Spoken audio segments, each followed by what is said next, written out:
Is your communication lacking influence?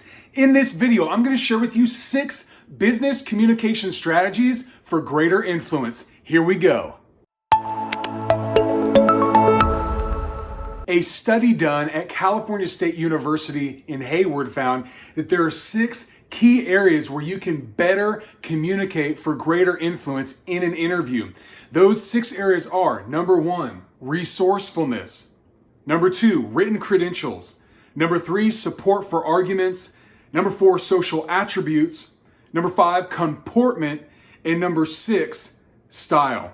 Before we go on, what is your greatest business communication challenge? Go ahead and comment below, and maybe it'll be one of my next videos. If you have something to say, something to sell, or something significant that you want to do, you've got to increase your influence. And business communication is such a vital part of that. Something to say. If you have an opinion, if you're in a team and you want to share your opinion, you want that opinion to count. If you have something to sell, you're talking to someone outside of your organization, you want to make sure that your communication has influence, that it influences the outcome. And then if you have something significant that you want to do, meaning that it's bigger than you have to get a team around you, then you've got to be able to communicate a vision. These are all business communications. Number 1 from the research was resourcefulness. And as I read through the research, really what it was talking about is one of the key areas was initiative. So I want you to have initiative. Take initiative in your communication. Those who took initiative in business communications have greater influence. What does that mean? Don't be waiting around for someone to tell you what to do. Be a leader, basically, is what it means. Step up, confidently step out, and take initiative with your communication. Take initiative with sending an email, with coming up with a plan. Problem explainers and problem complainers, they're not influential people. They're not people that are going to get the influence and the backing of those around the office, around their organization, outside of their organization. We don't want to be around complainers. We want to be around problem solvers. So if you take the initiative in your business communications, come up with a plan, come up with solutions, then you're going to have more influence in your business communications. The second area that this research found you could increase your influence in business communications was your written credentials. Now they're talking specifically about a resume, but let's go ahead and extrapolate from that and say, hey, what about all of our written communications? Let me ask you, are you using something like Grammarly? I've got a link for Grammarly below. It's a great resource where you can actually decide, hey,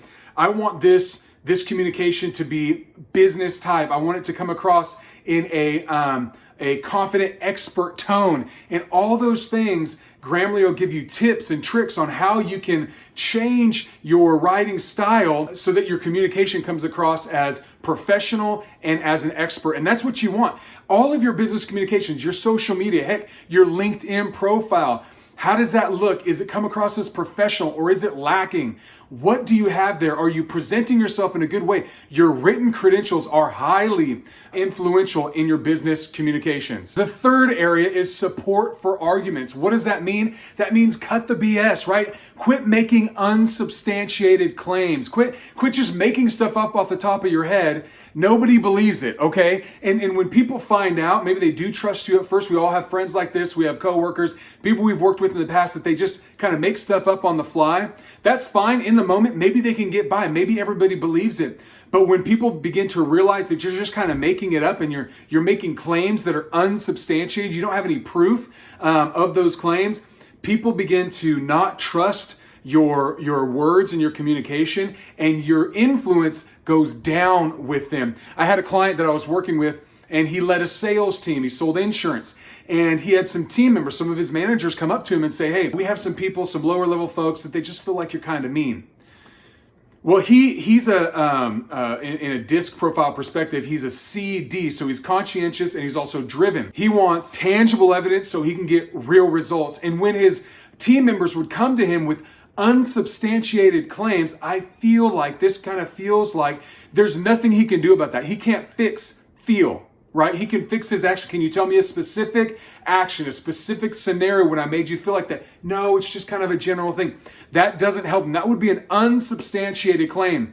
How can I trust you if you can't give me tangible proof and evidence? Your influence will go down. And while my client's temperament lent to a greater frustration from that type of unsubstantiated claim, all of us are susceptible to frustration when people make unsubstantiated claims. And so you want to make sure that you have support for your arguments. If you're going to share an opinion, if you're going to reach out and try to convince or persuade someone, make sure you've done your research and you know what you're talking about before you make a claim to them. If you do that, your influence will go up. If you don't, it'll go down. Number 4, social attributes, namely a positive attitude.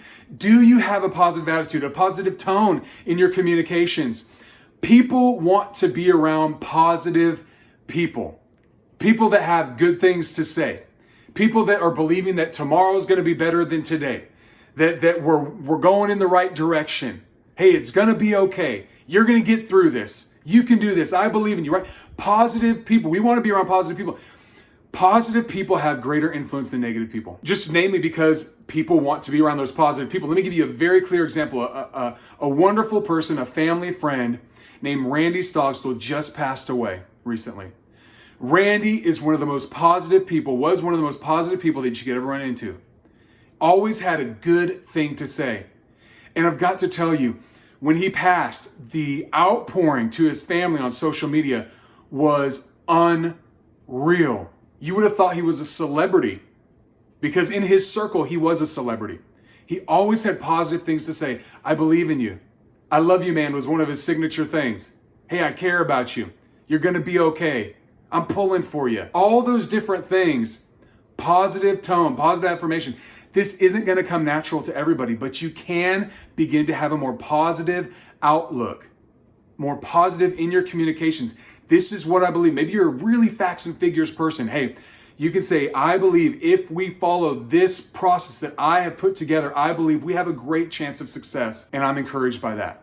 Hey, that's you beginning to be more positive in your communications.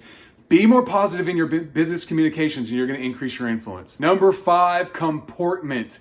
Let me say it another way. Know your audience. Who are you sitting in front of? Who are you sitting across from? The research that I've cited through here, they're namely talking about how do you look when you show up to an interview? Are you clean shaven? Are you looking put together? And all those various things, whether you're a man or a woman, you know what that means for you, okay? But let me be more specific because we live in a very different world than we did 20, 30, 40 years ago.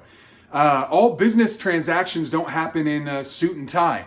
So what does that mean for you? Well, what that means is know your audience.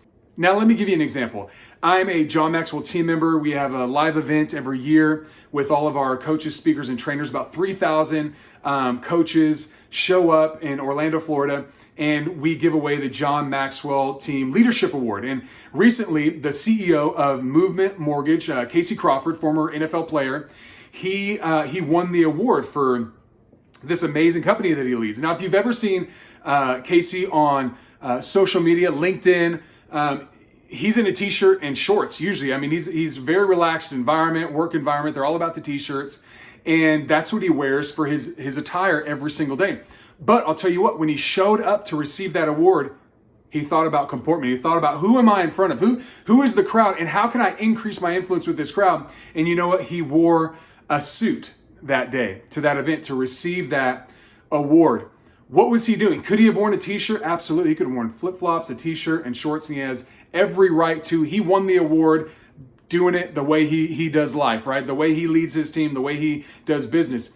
But he knew, hey, I don't want to give any obstacles to the people that are in the crowd because I'm a little more laid back. Maybe they don't know me. Maybe they don't know that I'm intense in my business focus, but I'm relaxed in my attire.